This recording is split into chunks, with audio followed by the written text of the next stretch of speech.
Bonsoir, bienvenue aux personnes qui nous rejoignent pour cette seconde journée de la 6e édition des Rencontres de l'avenir au Palais des Congrès de Saint-Raphaël. Dans quelques secondes maintenant, Luc Ferry, ancien ministre de l'Éducation nationale, nous parlera de la philosophie de l'intelligence artificielle génératrice. Monsieur le ministre, c'est à vous. Un grand merci à vous. Je suis très impressionné d'avoir ce merveilleux public devant moi. Je voudrais vous parler de cette intelligence artificielle qu'on dit générative. Et je voudrais aborder 4 questions qui sont des questions en discussion. Je vais être très modeste parce que la vérité, c'est que ça progresse tellement vite. Cette IA générative est tellement géniale, elle est tellement impressionnante qu'on peut avoir des débats très ouverts sur le sujet. Et on est tous hésitants, on est tous incertains, y compris les meilleurs spécialistes. J'ai eu l'occasion de discuter avec des très grands spécialistes de l'IA. Je m'y suis intéressé depuis une quinzaine d'années. J'ai pu parler avec des gens comme Yann Lequin, qui est le patron de l'IA chez Facebook, on dit Meta aujourd'hui. J'ai pu parler évidemment avec mon ami Cédric Villani, avec mon camarade, je ne le vois pas, mais il est là, Laurent Alexandre, qui vient de publier un très beau livre sur ChatGPT, qui est tout à fait remarquable. Où est-ce que tu es ? Tu t'es mis un peu de côté, oui. Il va m'embêter tout à l'heure parce qu'on n'est pas toujours intégralement d'accord, mais enfin, c'est un vrai spécialiste. Et donc, je vais vous raconter où on en est sur cette question de l'IA générative.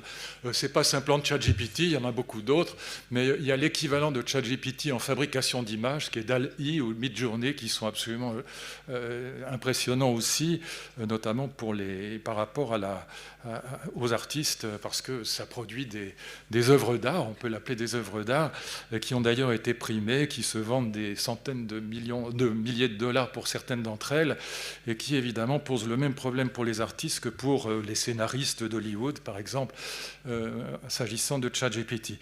4 questions. Première question, quel impact dans le monde du travail ? Goldman Sachs a fait une étude l'année dernière disant que 300 millions d'emplois seraient pulvérisés par ChatGPT. J'ai une fille qui travaille chez Chanel, pour pas de raison de le cacher, et elle me dit que toutes les lettres, tous les SMS, tous les mails sont faits intégralement à 100% par ChatGPT tous les jours. Donc évidemment que ça peut avoir un impact sur le monde du travail. La deuxième question, quel impact dans le monde scolaire et universitaire ? Beaucoup d'universités interdisent ChatGPT. Je pense que c'est une erreur. Je pense qu'au contraire, il faut le rendre obligatoire. Mais c'est un vrai débat. Troisième question, est-ce qu'on va vers une IA forte ? Ce qu'on appelle une IA forte, ce serait une machine qui aurait comme nous la conscience de soi et les émotions, autrement dit, une post-humanité, et qui serait potentiellement immortelle, puisque ce serait une post-humanité qui serait sur une base non biologique. Je n'y crois pas, mais j'ai des amis qui y croient. Et puis la question de la régulation. L'IA Act aujourd'hui, mais il n'y a pas que l'IA Act, on s'en occupe aussi aux États-Unis, de réguler cette intelligence artificielle. Il y a une dizaine de sujets, je les énumérerai, je vous les indiquerai tout à l'heure. Le plus important à mes yeux, probablement, c'est les deepfakes, c'est-à-dire ces vidéos qui mettent en scène des personnages avec leur voix, avec leur visage de manière absolument parfaite, et tout est faux. C'est évidemment très inquiétant parce que vous pouvez déstabiliser une famille, une entreprise, voire un pays. Vous pouvez mettre la tête d'une jeune fille dans une classe de 3e sur un film pornographique. On peut le faire en quelques secondes, en quelques minutes en tout cas. Et une fois que c'est parti sur les réseaux sociaux, comme vous le savez, ça ne disparaît jamais. Et il y a toujours 40% d'imbéciles pour penser que c'est la vérité. Vous savez que le platisme augmente aujourd'hui en France. C'est l'idée que la Terre est plate. Il faut quand même se méfier des réseaux sociaux.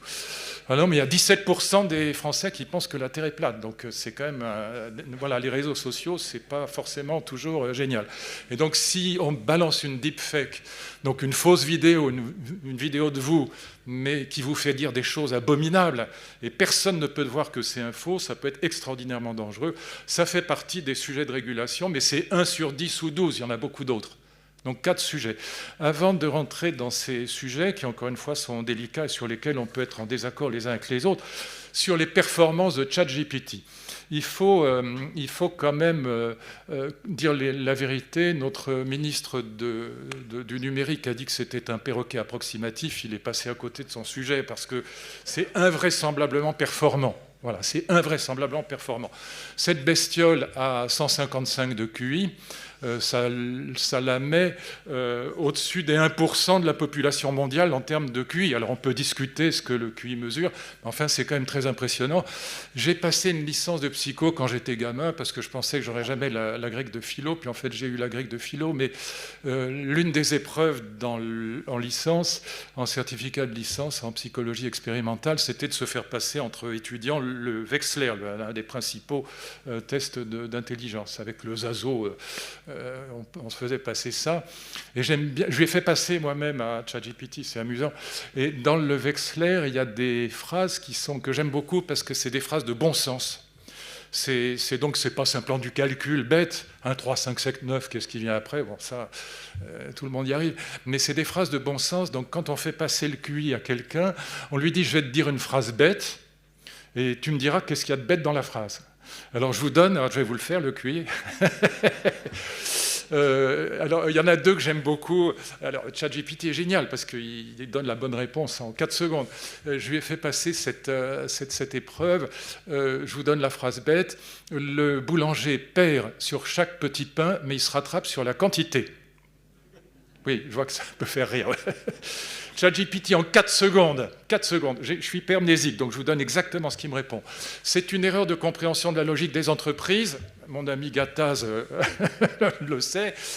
S'il perd sur chaque petit pain, plus il en vendra, plus il perdra, il va faire faillite. Voilà. La deuxième phrase, elle est plus facile d'une certaine manière. Le vieux monsieur ne pouvait plus faire le tour de son jardin.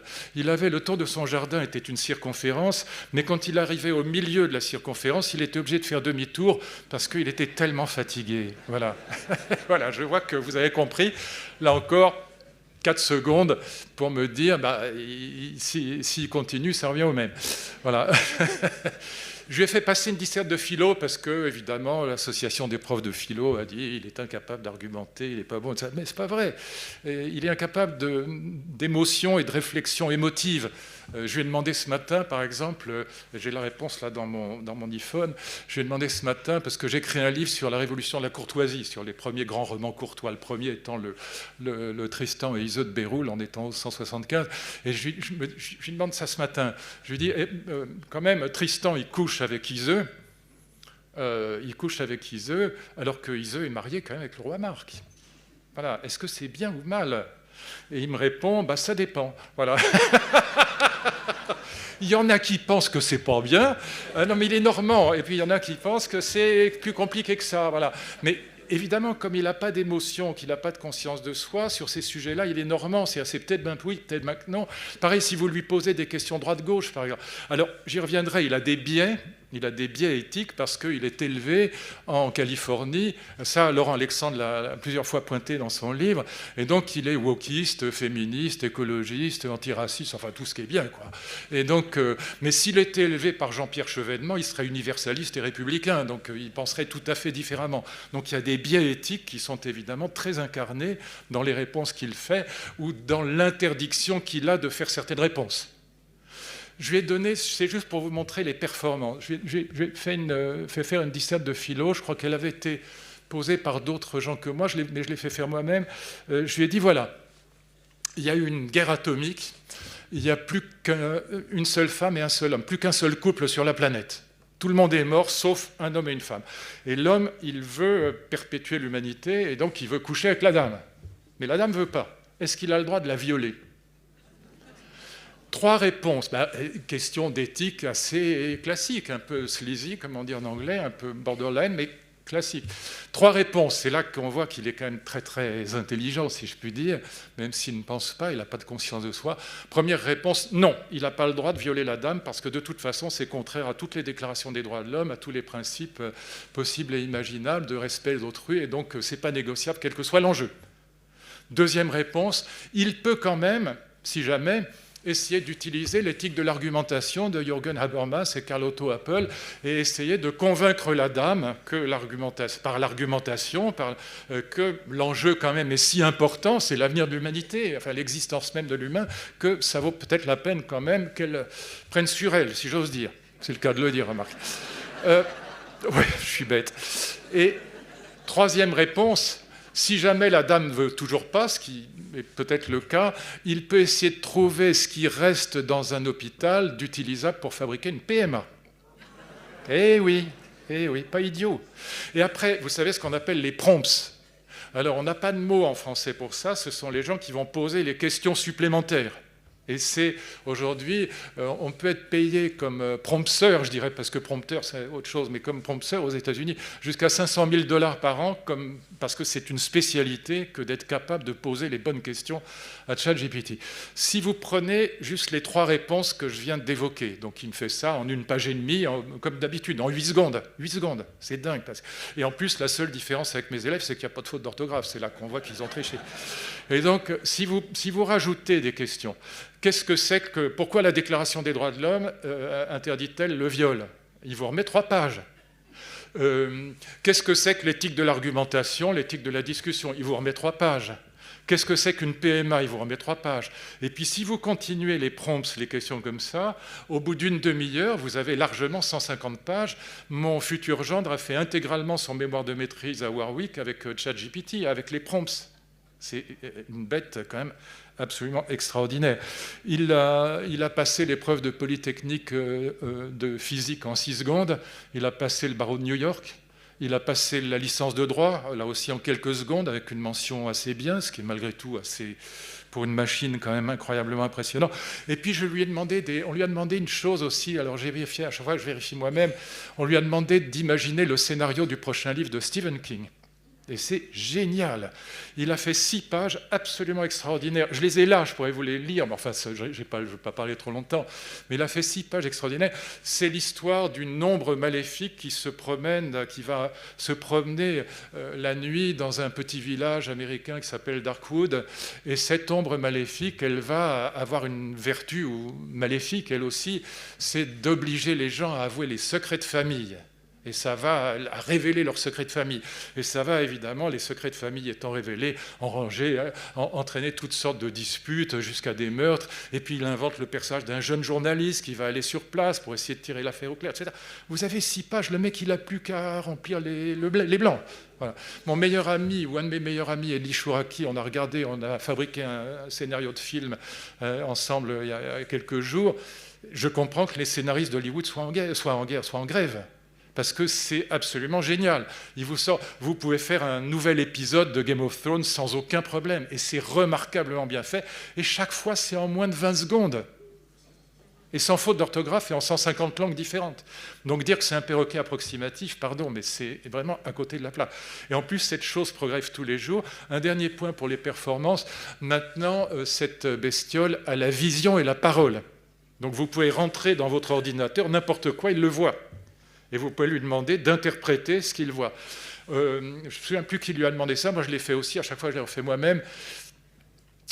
Ma fille, j'ai fait exprès très mal écrit, comme n'importe quel médecin, j'ai une ordonnance très mal écrite. Bon, ma fille a 41 de fièvre, si c'est vrai, je vois un médecin qui râle au premier rang, mais c'est vrai quand même. Et ma fille a 41 de fièvre, elle a du mal quand elle déglutit, qu'est-ce qu'elle a? Une angine, voilà. Alors, 3 secondes, une angine. Et après, il rajoute, il faut quand même vérifier auprès d'un vrai médecin, etc., parce qu'il ne veut pas être emmerdé. Mais néanmoins, c'est absolument vrai. Voilà. Et donc, il y a un dernier exemple. Il est très, très bon en analyse de ce qu'on appelle en anglais les cartoons, c'est-à-dire les dessins humoristiques. On n'a pas de mot en français pour ça, pardon. Et donc, il y a notamment, je crois que c'est toi, d'ailleurs, Laurent, qui me l'a envoyé, il y a un dessin humoristique où on voit, alors c'est incroyablement compliqué à analyser, je vous le donne. On voit le pape François qui a l'air inspiré comme ça, je l'ai dans mon iPhone, mais je ne peux pas le montrer, mais qui élève dans le ciel un objet qu'on ne voit pas. Et puis on s'aperçoit alors on imagine que c'est un ciboire, une croix, une hostie, enfin un objet sacré.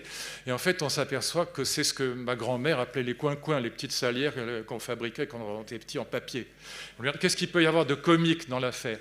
Eh bien là aussi en 4 secondes il répond, ce qui peut paraître comique, c'est le décalage entre la spiritualité inspirée du pape. D'abord il voit tout de suite que c'est le pape, hein, pas besoin de lui dire. Entre la spiritualité inspirée du pape et le caractère dérisoire de l'objet profane qu'il élève dans le ciel. Et c'est dit comme ça. Ce truc est dingue. Voilà. Donc, encore une fois, c'est pas pour critiquer ce pauvre Barrault, mais c'est vraiment dire que c'est un perroquet approximatif, ne croyez pas ça. Et la plupart des gens qui se repaissent des erreurs que fait ChatGPT se servent, c'était le cas par exemple de Gaspard Koenig qui s'est moqué de ChatGPT, mais il utilisait le numéro 3, qui est nullissime par rapport au 4. Voyez. Et donc, il faut utiliser le 4. Mais pour ça, il faut s'abonner. Qui a le 4 qui est abonné au 4 dans la salle ? Si on peut toujours. Hein. Attendez, vous voyez, il y a 4 personnes dans la salle. Voilà, sur je ne sais pas combien on est. Et donc, vous avez là des biais qui sont évidemment considérables parce qu'il le 4 est des millions de fois supérieur au 3. Et il fait évidemment 1000 fois moins de bêtises que le 3. Qui du reste ne fait des bêtises que parce qu'il a une base de données qui a des bêtises, c'est tout. Donc je vais très vite maintenant, je ne vais pas parler trop longtemps, mais c'était pour redresser la barre, parce qu'encore une fois, beaucoup de gens se gaussent de cette machine, mais sans savoir à quel point elle est incroyablement performante. C'est une révolution. C'est une révolution. C'est la révolution industrielle la plus profonde de toutes les révolutions industrielles qu'on a connues. C'est 1000 fois plus bouleversant que la vapeur, l'électricité ou le moteur explosion, pour reprendre les grandes révolutions industrielles. Voyez ? Et donc, première question, quel impact sur le monde du travail ? Goldman Sachs, je vous le disais, a fait une étude disant 300 millions d'emplois seraient pulvérisés. Voilà. Je ne le crois pas, mais c'est un vrai débat. Daniel Susskind, un professeur à Oxford, un chercheur à Oxford, a publié cette année un livre qui s'appelle « Un monde sans travail ». En fait, on devrait traduire plutôt par « un monde sans emploi ». Un monde sans emploi. Et donc, qu'est-ce qu'il argumente ? Son argumentation est la suivante. Sur ce premier point, je suis d'accord avec lui. Après, moins. Son argumentation est la suivante, c'est que c'est la première révolution industrielle qui attaque des métiers qui sont plutôt Bac+10 que Bac-3. Autrement dit, le radiologue, c'est mort. Voilà, c'est pas à peine. Il faudra toujours un type pour surveiller. Mais il fait le travail de 40 radiologues pas dans la journée, dans les 2 heures. Il lit des comptes. Pour voir la différence entre un mélanome et un carcinome, il est 1000 fois meilleur que n'importe quel cerveau humain, parce qu'il a une base de données qui est beaucoup plus considérable, et puis il a une vision qui est bien meilleure que la nôtre. Bon. Et donc, on a, expert comptable, commissaire aux comptes, radiologue, géomètre dans le BIM, dans l'architecture, architecte, tout ça est beaucoup plus impacté, je vais dire les choses un peu brutalement, mais on peut discuter, encore une fois, mais le radiologue disparaîtra avant le généraliste, et le généraliste disparaîtra avant l'infirmière. Pour retourner quelqu'un, lui piquer le cul en lui disant que ça ne lui fera pas mal, ce qui est un mensonge, cela dit au passage, l'humain est meilleur que la machine. Voilà. La machine pourra le faire, mais on n'a pas envie. Vous voyez ? Voilà. Donc c'est vrai, maintenant, je pense que si j'étais encore ministre de l'Éducation nationale, ma préoccupation, et je m'y intéressais déjà à l'époque, je me suis passionné pour l'enseignement professionnel, j'étais passionné pour des raisons personnelles aussi, parce que mon père fabriquait des voitures de course, et j'ai toujours pensé que dans ces voitures, il y avait plus de beauté et d'intelligence que dans la plupart des livres de mes collègues, mais bon, ça peut se discuter aussi. Mais voilà, si j'étais encore ministre de l'Éducation, je réfléchirais à 2 choses. Premièrement, comment utiliser cet outil dans les classes comme outil pédagogique. Il peut rendre des grands services. Par exemple, avec DALL-E ou Midjourney, qui fabriquent des images à la commande. Vous donnez à un gamin de 8-10 ans à l'école primaire, vous lui donnez par exemple une carte de Noël avec, je sais pas, la bestiole du Père Noël, c'est quoi ? C'est pas un élan, c'est un renne. Voilà. Il y a de la neige, il y a des sapins, il y a un chalet, je sais pas quoi. Vous demandez au gamin de décrire la carte postale à la machine. Donc ça va l'obliger à utiliser les bons mots, ce que je viens de ne pas faire, puisque j'avais oublié que c'était un renne. Et donc, s'il dit que c'est un éléphant, ça ne marchera pas. Et donc, après, vous comparez ce qu'il a dit à ce que la machine a sorti, et vous pouvez lui montrer que c'est peut-être parce qu'il n'a pas trouvé les bons mots, qu'il ne s'est pas bien exprimé, que peut-être il peut recommencer jusqu'à ce que la machine lui donne un bon résultat, par exemple. C'est un exemple parmi 1000 autres. Mais surtout, je réfléchirai à l'orientation de nos enfants, et je vous le dis comme ça très brutalement, les métiers qui associent la tête, le cœur et la main ne disparaîtront pas de sitôt. Pas comme radiologue ou géomètre. Tête, cœur, main. Le jardinier, le cuisinier et l'infirmière, ça ne disparaîtra pas tout de suite. Le serveur de chez LIP, ça ne disparaît pas parce qu'on n'a pas envie d'avoir une machine à la place du serveur de chez LIP. Donc, tête, cœur, main. Et pour moi, ce serait le moyen de revaloriser cet enseignement professionnel qui a toujours été choisi par les parents quand les enfants avaient tout échoué dans la voie générale. Il faut être honnête, c'est des classes qui ont toujours été considérées comme des poubelles. Ce n'est pas le cas et il faut revaloriser ou valoriser plutôt cette voie professionnelle aujourd'hui parce que ça va être l'avenir. La deuxième question, donc j'ai rassemblé les deux d'un coup, question de l'impact dans l'emploi et l'impact sur l'école. La question de l'IA forte. J'ai une petite divergence avec mon camarade Laurent Alexandre. Je pense qu'on n'y arrivera jamais. Pourquoi ? Parce que, qu'est-ce que c'est que l'IA forte ? Je le redis, l'IA forte, je pense que les gens confondent l'IA généraliste. Oui, il y a l'IA générative, ça en y est, elle génère des textes, on l'appelle générative parce qu'elle génère des textes ou des images. L'IA généraliste, ce serait une IA, et ce sera, ça j'y crois beaucoup, une IA qui sera supérieure à nous dans tous les domaines. Elle sera meilleure que nous, que ce soit en comptabilité, en médecine, en cardio, en cancéro, ce que vous voudrez. Bon, en géométrie, enfin, elle sera meilleure que nous dans pratiquement tous les domaines. À mon avis, pas dans le mien, c'est pas pour défendre mon beefsteak, mais quand je lui parle d'amour, il est vraiment nul. Voilà, voilà parce que je vous dirai pourquoi ça a un lien avec la question de l'IA forte. Donc je pense qu'on va vers une IA généraliste et qu'en effet, la question de l'impact dans le monde du travail est réelle. Hein. Je ne peux pas dire qu'il n'y aura pas un impact. Et notamment pour les intellectuels moyens, ce sera très dur. Je ne veux pas être méchant, je pourrais le dire plus brutalement. Pour les cons, ce sera très dur, quoi. On se comprend. Voilà, je veux dire par là que le journaliste standard de l'équipe qui doit faire le compte-rendu d'un match de foot, ChatGPT est 1000 fois meilleur. Vous savez qu'il fait des comptes-rendus de films, il fait des comptes-rendus de webinars, par exemple, il fait des comptes-rendus de réunions de chefs d'entreprise, de conseils d'administration, il les fait parfaitement. Et donc, il peut vous faire un compte-rendu d'un match de foot, d'un match de tennis parfaitement. Et là aussi, dans 150 langues et sans faute d'orthographe. En revanche, pour les très très bons, c'est jouable. Il y a une objection qu'on fait souvent, j'y reviens un peu en arrière, sur la question de l'impact dans le monde du travail. On dit que ça créera des emplois. Schumpeter n'est pas mort. Nicolas Bouzou peut se réveiller, là. Schumpeter n'est pas mort, parce qu'il y aura encore de la destruction créatrice. Il y aura destruction d'emplois, mais recréation de nouveaux emplois. La vérité, c'est que oui, c'est vrai, sauf que ça détruira probablement beaucoup plus d'emplois que ça n'en créera. Parce que les emplois que ça va créer, que ce soit dans les spécialistes des cyberattaques, que ce soit les prompteurs, que ce soit les data scientists, c'est des emplois qui sont quand même des créneaux extrêmement pointus, qui demandent la plupart du temps des formations en mathématiques extrêmement élevées. Et donc, il est très peu probable que ça compense la suppression d'emplois moyens, pour dire les choses franchement. Voilà. Mais bon, le débat est ouvert, hein. Encore une fois, c'est un vrai débat qui est pas du tout terminé, on n'y est pas. Voilà, pourquoi je ne crois pas à l'IA forte donc l'IA forte, je crois à l'IA généraliste, mais pas à l'IA forte. C'est-à-dire, je ne crois pas qu'on passe que les neurones artificiels. Les neurones artificiels, c'est que des fonctions mathématiques. Alors ça ressemble énormément aux neurones, là je m'adresse aux biologistes, aux médecins, ça ressemble énormément, ça fonctionne tout à fait comme nos neurones, c'est-à-dire que c'est une pondération. Ça se déclenche quand la pondération est suffisante pour qu'on donne la réponse.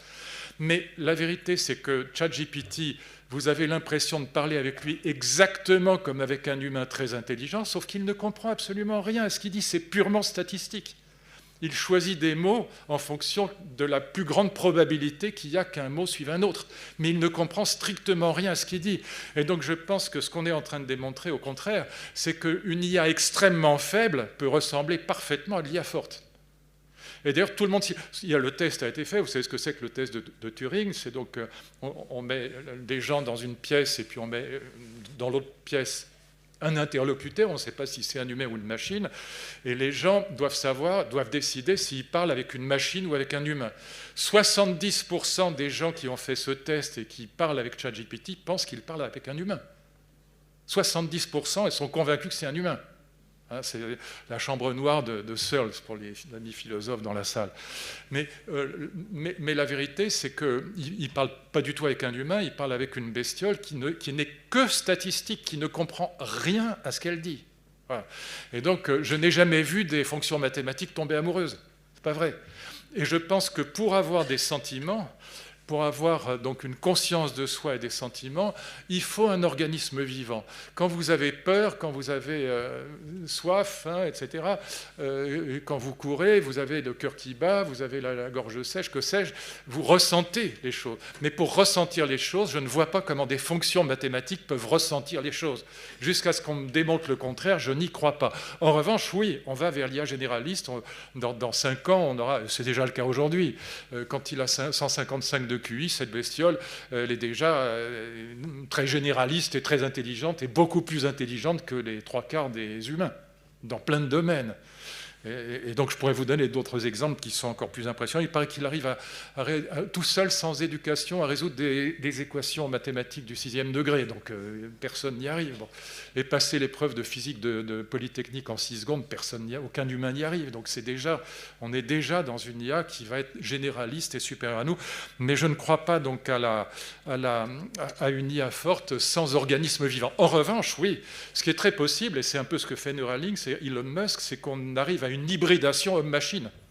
Ça, c'est très possible. Et ça, c'est un peu ce que Elon Musk... D'ailleurs, c'est déjà ce que Neuralink est en train de faire, puisque, au fond, ce que Neuralink est en train de faire pour nous connecter les cerveaux, c'est quand même de mettre des implants cérébraux, c'est-à-dire on va vers une hybridation homme-machine qui pourra faire en sorte qu'on ait des machines intelligentes, mais parce qu'elles seront hybridées avec un organisme vivant. Voilà. Mais bon, encore une fois, alors pourquoi les gens y croient? Moi, j'ai discuté avec des amis, par exemple, de la singularité chez Google. Vous savez, l'université Google, l'université de la singularité. Ils pensent qu'on va vers une IA forte. Pourquoi? Mais beaucoup en sont convaincus. Hein. Beaucoup de gens qui travaillent sur l'IA sont convaincus. Plein d'amis qui sont convaincus qu'on va vers l'IA forte. Bon, parce qu'ils sont matérialistes. Vous voyez pourquoi? Matérialiste, ça veut dire quoi? Ça veut dire qu'ils pensent que nous sommes déjà des machines. Et ils pensent à la génération spontanée. Ils pensent qu'à force de travailler les neurones artificiels, bouf, ça va faire une nouveauté qui va sortir, comme au fond, dans les mutations génétiques, des nouvelles espèces sont sorties d'anciennes espèces. Et qu'on aura une espèce de mutation qualitative à partir du quantitatif qui fera qu'on aura une génération spontanée, en quelque sorte, d'intelligence consciente et affective. Donc ils y pensent parce que pour un matérialiste, encore une fois, nous sommes déjà des machines, et puis après tout, ils disent, écoutez, la conscience, ou la vie est sortie de la soupe primitive, hein, et la conscience, elle est sortie aussi, ça commence avec des paramécies, et puis avec des petits organismes unicellulaires, et puis ça progresse, et puis après, il y a la conscience. Bon. Et donc, ils se disent, voilà, il n'y a aucune raison pour que ces machines n'arrivent pas, sauf que moi, je suis plus biologiste que mathématicien, j'ai enseigné biologie et philosophie à la fac de sciences pendant des années, et donc je pense que sans organisme vivant, on ne ressent rien. Et donc, ça imite merveilleusement la conscience de soi, mais ça n'en est pas. En revanche, cette idée d'intelligence artificielle forte, et là, je dis ça, je vois mon ami Pierre-Henri Tavoyot, qui dirige le département de philo à la Sorbonne, l'idée d'IA forte, c'est exactement ce que Kant appelle une idée régulatrice. C'est-à-dire que c'est un foyer de sens qui donne du sens à la recherche. Kant disait, tout chercheur, même totalement athée, même matérialiste et fanatiquement athée, a l'idée de Dieu en tête. Pourquoi? Parce que l'idée de Dieu, c'est l'idée de la connaissance absolue, c'est l'idée de la connaissance achevée, c'est l'idée d'une connaissance de toutes les causes, de tous les phénomènes qui iraient jusqu'aux causes premières. C'est ça l'idée de Dieu. Dans la théologie chrétienne, comme vous le savez, Dieu est omniscient. Voilà. Et donc, tout chercheur, même matérialiste et athée, s'approche quand même de cet idéal qui serait l'omniscience à chaque fois qu'il fait une découverte scientifique. C'est ce que Kant appelait un idéal régulateur. Et c'est ce qu'explique très bien Aurélie Jean dans son joli livre sur les algorithmes, ça s'appelle Derrière la machine, c'est que cette idée d'IA forte est au fond un foyer de sens, un idéal régulateur pour la recherche en matière d'intelligence artificielle. Un dernier axe, et puis je conclurai, c'est la question de la régulation. Voilà, le point le plus large, c'est que cette bestiole est bourrée de biais éthique. Donc il est élevé en Californie, il est donc wokiste, il est politiquement correct jusqu'au bout des ongles. Il y a d'autres tentatives, il y a notamment une tentative d'un équivalent de ChatGPT qui s'appelle Claude, qui est fabriqué par Anthropic. Anthropic est financé par Amazon. et qui essaye d'élever ce nouveau LLM, cette nouvelle intelligence générative, en lui donnant d'autres principes éthiques que ceux de la Californie, pour aller vite. Voilà. Pourquoi pas ? Donc, mais c'est bourré de biais quand même. Donc ça, c'est quand même, quand vous lui posez des questions morales, les réponses qu'il vous donne, il faut savoir qu'elles sont absolument biaisées et que comme c'est purement statistique, il n'a aucune espèce de réflexion, c'est relativement dangereux parce qu'on pourrait très... D'ailleurs, il a tenu aussi des propos antisémites avant qu'ils soient corrigés, qu'on lui tape sur le museau. Il était capable de faire d'énormes bêtises. C'est pour ça que la question de l'encadrement moral... Voilà. Et ça reste compliqué encore parce que même, par exemple, pour ce nouveau LLM, on arrive encore, par exemple, à lui faire fabriquer, à lui faire donner la recette de fabrication d'une bombe. Vous voyez, d'un cocktail Molotov, par exemple. Alors, ils essayent d'empêcher ça. Sam Altman vient de se faire virer, hein, le patron qui a créé ChatGPT vient de se faire virer. Hier, hein, ou avant-hier. Mais enfin, Sam Altman essayait déjà d'encadrer cette intelligence pour qu'elle ne soit pas capable, par exemple, d'aider les terroristes, voyez, à fabriquer des bombes ou des choses comme ça, des cocktails Molotov. Bon. Mais on n'y arrive pas encore, parce que c'est la question des prompts. Si vous posez les bonnes questions, si vous déviez un peu, que vous n'avez pas l'air méchant, vous n'avez pas l'air d'un salaud, vous posez des questions gentilles, vous lui expliquez non, que ce n'est pas du tout pour être méchant, mais c'est pour faire le bien, vous allez quand même réussir à avoir les recettes de fabrication de trucs qu'il ne vaut mieux pas mettre dans le commerce. Vous voyez ? Donc ça, c'est le problème général. Je vous indique simplement, et puis je conclurai les 10 problèmes sur lesquels travaille mon ami Thierry Breton, c'est-à-dire l'IA Act, mais comme toujours, cette machine va tellement vite que les régulateurs arrivent comme les carabiniers. Je ne reviens pas, le plus important, c'est les deepfakes, et notamment le harcèlement scolaire, je m'en méfie comme de la peste.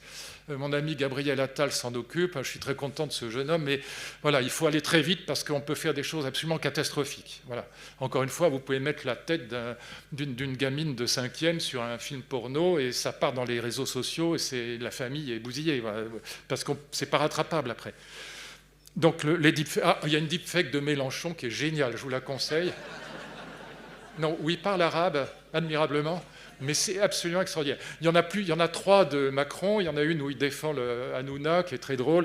Mais bon, c'est marrant au début, mais c'est très dangereux, c'est pas drôle. Même s'agissant de Mélenchon, je ne suis pas pour. Encore que. Bon, il y a la grande question, est-ce que l'IA générative bafoue les droits d'auteur ? Vous avez vu que les scénaristes se sont mis en grève, les acteurs de seconde zone aux États-Unis se sont mis aussi en grève. Bon, il y a toutes sortes de procès aujourd'hui aux États-Unis contre ChatGPT, notamment, par exemple, les banques de photos. Voilà. Et vous savez quel est leur argument ? Ils disent, mais c'est un scandale parce que ChatGPT, par exemple, quand il fabrique des œuvres d'art, donc, il fabrique des œuvres d'art sublimes. Hein. Par exemple, Midjourney ou Dall-E ont gagné des prix, le plus grand prix de photographie au monde en 2023. Et le gars, le photographe, a refusé le prix parce qu'en fait, c'était fait pas du tout par lui, mais par une IA. J'ai vu la photo, elle est très belle d'ailleurs. C'est la photo de 2 femmes d'âge différents. En fait, c'est la même femme à 2 âges différents. La photo est très très belle. Il y a aussi le portrait de Bellamy qui ressemble à un bacon, qui s'est vendu $430 000. Il est fabriqué aussi par une IA, donc en quelques secondes à nouveau. Bon. Et donc, les gens râlent en disant, mais ces IA, elles se sont exercées sur des textes, par exemple pour le Stephen King, ou sur des œuvres d'art ou des photos dont nous détenons les droits. Est-ce qu'il ne faut pas payer les gens ? Et moi, ce que je leur réponds, c'est mais que fait un artiste ? Que fait Bach quand il pille Vivaldi ? Que fait Schumann quand il pille Bach, etc. On a tous fait ça.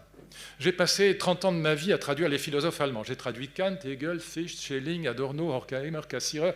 J'ai traduit la critique de la raison pratique dans la Pléiade. J'ai passé des milliers d'heures sur la mythologie grecque, la philosophie grecque. J'ai fait 20 ans de grec. J'ai un disque dur dont je me sers toute la journée, même pour faire la conférence que je fais là. Tout ça est en moi. Je pense entièrement à partir de ça. Est-ce qu'on va me faire un procès parce que j'ai utilisé tous ces auteurs ? Alors, ils sont presque tous hors droit, remarque, mais enfin, il y en a quand même qui sont... ils sont morts depuis longtemps, mais ça va jusqu'à Heidegger, qui est encore sous droit. Bon.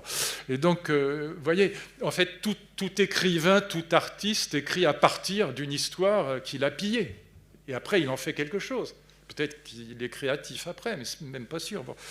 Donc c'est compliqué, ces problèmes de droit d'auteur. Alors en revanche, quatrième point qui est vraiment là pour le coup incontestable et qu'il faut réguler, c'est un formidable pompeur de données. Ça attrape tout. C'est-à-dire qu'on sait sur chacun d'entre vous dans cette salle, même si vous n'avez pas utilisé ChatGPT, même si vous êtes simplement allé une fois sur X, Twitter ou sur Meta, ces gens ont, que ce soit Zuckerberg ou Elon Musk, ils ont 1500 informations sur chacun d'entre vous dans cette salle.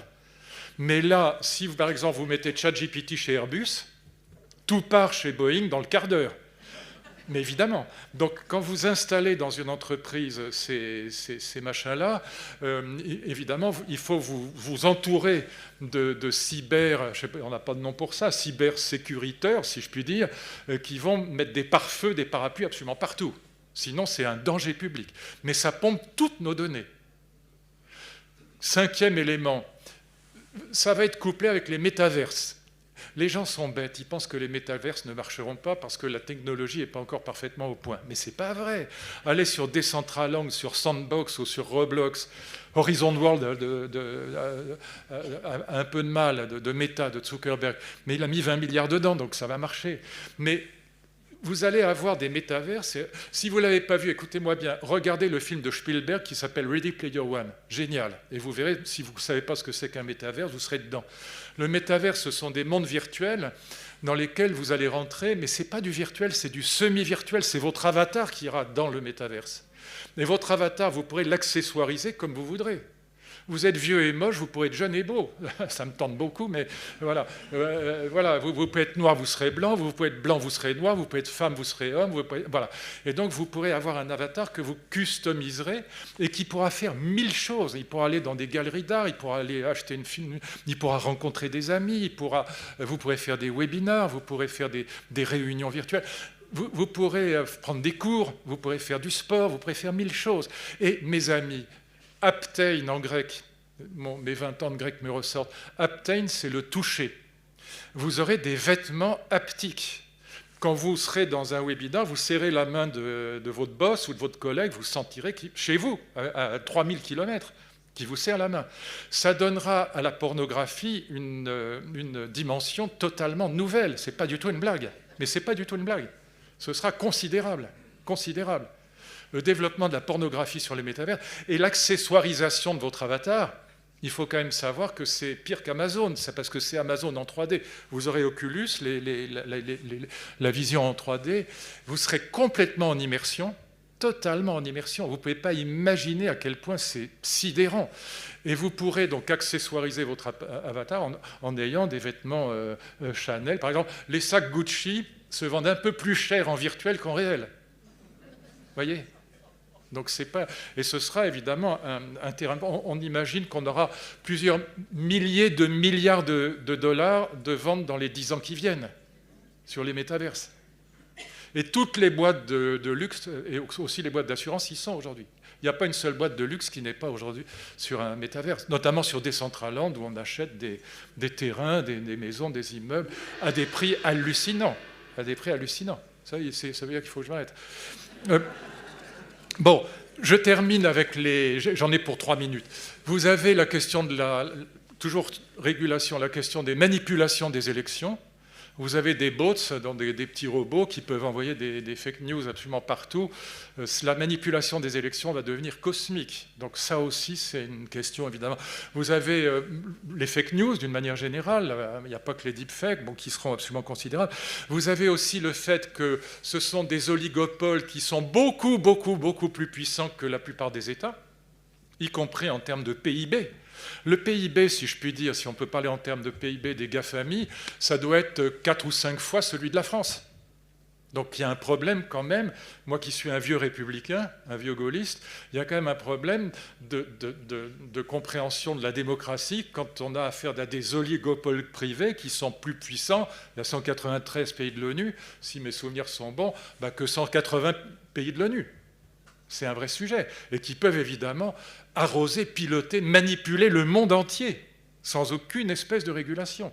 Donc ça fait partie aussi des problèmes politiques quand on est républicain. C'est par ailleurs un gouffre à énergie absolument colossal, donc en termes de transition énergétique, c'est un vrai problème. Et puis, bon, il y a évidemment des problèmes de fracture numérique qui sont considérables, aussi bien entre les pays qu'entre les classes sociales et les personnes. Je termine, je rassure les Théo, je termine, mon ami, en vous disant simplement 3 choses. Et puis je m'arrête là, mais bon, vous voyez, j'ai juste essayé de débroussailler le terrain. Sur chacun des sujets, et on pourrait faire un cours d'une année, bon, mais c'est juste pour ouvrir l'esprit, c'est tout. Voilà, 2 choses simplement, comme ça j'irai plus vite. L'équation à résoudre, surtout pour nos enfants, c'est comment rendre nos enfants complémentaires et pas victimes de l'IA. C'est pour ça que la question de l'orientation à l'école va être absolument cruciale. Tête, cœur, main. Très important. Donc, rendre nos enfants complémentaires, et nous-mêmes, mais complémentaires de l'IA, pas victimes de l'IA. Parce que ça peut être une aide formidable. Je vous donne un exemple d'aide, mais il y en a 1000 autres que je pourrais donner. Il y a une boîte qui s'appelle Freshwork. J'ai fait une conférence il y a 10 jours avec le patron de Freshwork. Ils font un logiciel pour gagner du temps dans les entreprises. Ils ont fait un logiciel génial pour gagner du temps dans les agences de voyage. Dans les agences de voyage, à l'approche des vacances, on reçoit des milliers de messages dans les grosses agences qui sont contradictoires. Le type appelle le matin et dit « Écoutez, je vais aller à l'île Maurice le 15 août avec mes 3 enfants. » Puis il appelle 2 heures après « Ben non, les enfants ne veulent pas. Finalement, je pars tout seul avec ma femme et dans ce cas, je pars le 10 août. » Ils ont fait un logiciel qui permet de synthétiser tous les mails, tous les SMS, tous les coups de téléphone. Et ils ont calculé qu'en fin de parcours, ça évite un travail idiot, on gagnait 1 heure par salarié. Vous voyez ? Je vous raconte une autre histoire. Je rassure, j'ai presque fini. Mais non, parce que je vois qu'il est inquiet. Mais moi, je m'en fous, il faut des chevrotines pour m'arrêter quand je... Quand j'arrive au ministère en 2002, je demande à une de mes secrétaires, qui travaille maintenant avec moi, elle a créé sa boîte, ce qui est courageux de sa part, parce que sortir de la fonction publique est toujours courageux. Elle travaille avec moi, on se parle 10 fois par jour, elle est géniale. Bon. Mais je lui demande, puisque j'avais 4 ministères, j'avais l'éducation, j'avais la jeunesse, j'avais le SUP et la recherche. Il y avait 7 ou 8 répertoires téléphoniques qui se baladaient. Je lui ai dit, écoutez, est-ce que vous avez la gentillesse de me les rassembler, de vérifier ? Elle a mis 15 jours. Aujourd'hui, avec un scanner XL et je ne sais pas quoi, peut-être qu'elle va mettre 1 jour et demi. Est-ce que j'ai viré ma secrétaire ? Évidemment pas. Simplement, elle fait des choses qui sont 1000 fois plus intéressantes pour elle et pour moi que de répertorier. Voilà. Donc elle a gagné du temps pour faire des choses plus intéressantes. Voilà. Et je précise aussi que dans le domaine médical, par exemple, ça va sauver des millions de vies, notamment en cancérologie. Donc il ne faut pas croire que cette bestiole est vraiment négative. Ce n'est pas vrai. Il y a plein. Par exemple, pour faire des immunothérapies, reprogrammer les lymphocytes par CRISPR, sans IA, on est mort. Voilà. Pour séquencer le génome d'une cellule cancéreuse, on a calculé qu'il faudrait 40 ans au cerveau humain. Il le fait, comme d'habitude, en quelques secondes ou quelques minutes, et ça permet de faire des thérapies ciblées, par exemple, pour les cancers du sein chez les femmes. Bon, c'est plein d'avancées extraordinaires. Ne croyez pas que c'est uniquement une bestiole antipathique, c'est pas vrai. Mais le dernier point, et c'est vraiment promis, je m'arrête là, on est vraiment trop cons, en Europe. Parce que, je ne peux pas me dire autrement, parce que, voilà, on est, là-dessus, mon camarade Laurent Alexandre a raison, on est devenu une colonie des États-Unis et de la Chine. Voilà. On régule, mais on régule un truc qu'on n'a pas fabriqué. Dans lequel on est nul. Voilà. Et donc, on a une Union européenne qui nous fait des IA Act, des Digital Services Act magnifiques, mais sur des choses qu'elle ne maîtrise absolument pas, qui ne lui appartiennent pas et qu'elle n'a pas fabriquées. Et donc, tant qu'on aura... Cédric Villani avait raison, il avait fait un rapport à Macron en disant, voilà, il faut qu'on investisse au moins 30 milliards par pays pour la France, simplement pour qu'on soit au niveau. Voilà, on a là la chance d'avoir un ancien ministre qui sait de quoi il s'agit. J'ai beaucoup travaillé avec mon ami l'amiral Béraud, qui m'a fait rencontrer les généraux de l'armée de l'air et qui me disait, voilà, pour qu'on soit souverain militairement, il faudrait qu'on dépense au moins 30 ou 40 milliards d'euros pour qu'on soit totalement indépendant des États-Unis. Si les États-Unis ils pourraient bousiller nos radars, voilà, nos missiles guidés dans le quart d'heure. Voilà. Donc si on veut retrouver une souveraineté, je dirais quasiment, enfin pas nationale, mais européenne, il faut qu'on investisse dans cette 3e révolution industrielle, je ne dis pas 4e, moi, je crois qu'il n'y en a que 3, pour qu'on redevienne souverain, par rapport aux États-Unis et à la Chine. Aujourd'hui, on est encore une fois une colonie des États-Unis et de la Chine. Et pourquoi on est une colonie des États-Unis? Moi, je suis très pro-européen, c'est pas le problème, mais il faut écouter les souverainistes de temps en temps.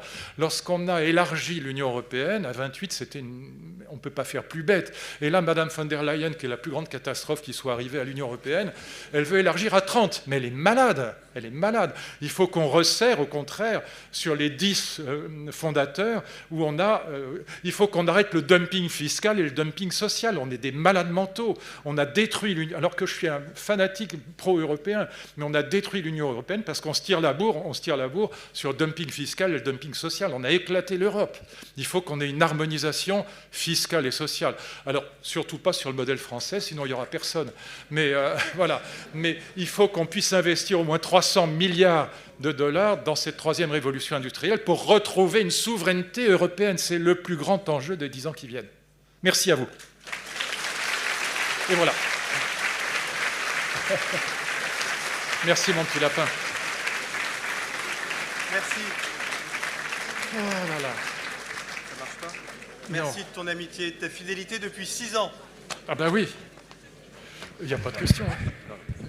Ça fait 6 ans que Luc Ferry vient, chaque année, à la même heure, quasiment le même jour. Merci à toi. Avec grand plaisir.